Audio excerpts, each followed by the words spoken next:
Je me souviens de ce moment-là. Moi, j'avais un peu un truc de je suis un bâtard, t'as pas compris, j'ai pas le time, je suis pas là. Moi, je suis une femme forte, il m'est arrivé des trucs horribles, je suis pas à ça près. J'ai été vachement là-dedans. Et je me souviens appeler la psy en pleurs. C'est la première personne à qui j'ai dit ça va pas. C'est une phrase que j'avais jamais sortie avant. Et ça m'a fait vachement bien. Je sais qu'aujourd'hui, la raison pour laquelle ma santé physique va bien, c'est parce que ma santé mentale va bien. Parce que j'arrive à parler, et je pense qu'il y a des choses qui se stoppent pas. Mais t'inquiète, ça va. Ça va toi? Ouais, ça va, mais t'es sûre que ça va? Parce que t'as pas l'air bien. Je suis fatiguée. La personne qui est vraiment dans le mal peut se braquer et du coup ne se focaliser à nouveau que sur son mal-être, parce que l'autre insiste sur le fait que ça se voit que ça va mal, et du coup ne pas libérer la parole. Donc on va essayer de reprendre un peu la proposition de Zara en allant plus loin. C'était comment l'ambiance? Parce que c'est peut-être un stand-up. J'ai fait un truc que j'avais jamais fait dans ma carrière, totalement en discussion avec les gens, de manière totalement honnête. Assez stressant, mais c'est ça. Que du bonheur, quoi. Je sais pas si c'est que du bonheur, mais en tout cas, on est passé par des grosses phases de doute avant d'aller dans le bonheur. Mais je pense que ça résume bien le bonheur. Ça m'a fait extrêmement plaisir et ça a fait extrêmement plaisir au Officiel Facette. Alors merci beaucoup à tous.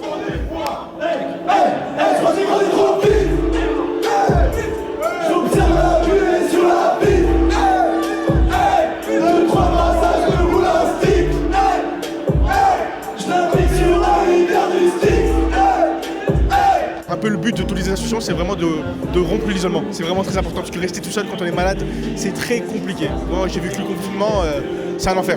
Ouais, bienvenue au club. One day, baby, oh, oh baby, we'll be old. Think of all the stories that we could have told. One day, baby, we'll be old. Oh baby, we'll be old.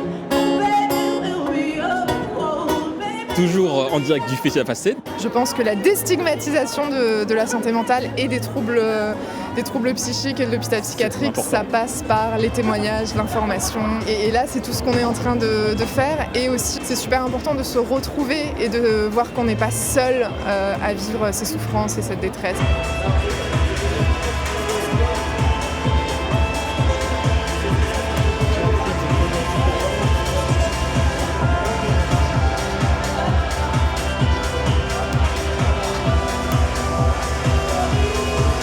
Finalement, l'hôpital de jour, c'était la solution un peu idéale pour reprendre contact avec le milieu psychiatrique, mais sans revivre l'enfermement, etc. Donc il y avait 2 critères qui étaient importants pour moi. Le premier, c'était que j'allais rentrer chez moi tous les soirs, donc potentiellement je pouvais voir des amis, je pouvais voir des potes et tout après la thérapie. Et de l'autre, c'est que c'était une thérapie de groupe. Et donc, le rapport de force était totalement inversé dans le sens où c'est plus moi qui suis face à 4 blouses blanches, c'est tout un groupe de borderline face à 1 ou 2 blouses blanches. Je fais des efforts, mais je connais le monde comme ma poche pour changer peur.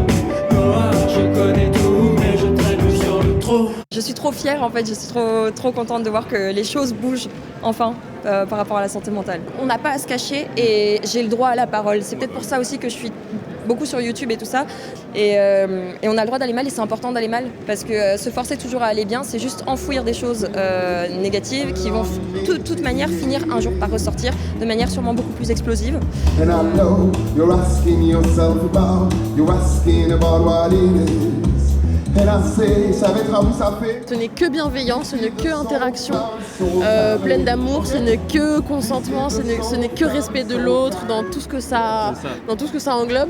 Donc en fait, ça fait du bien de prouver qu'en fait, on peut fonctionner en société aussi comme ça. En une seule phrase ici, c'est vraiment venez comme vous êtes. Voilà.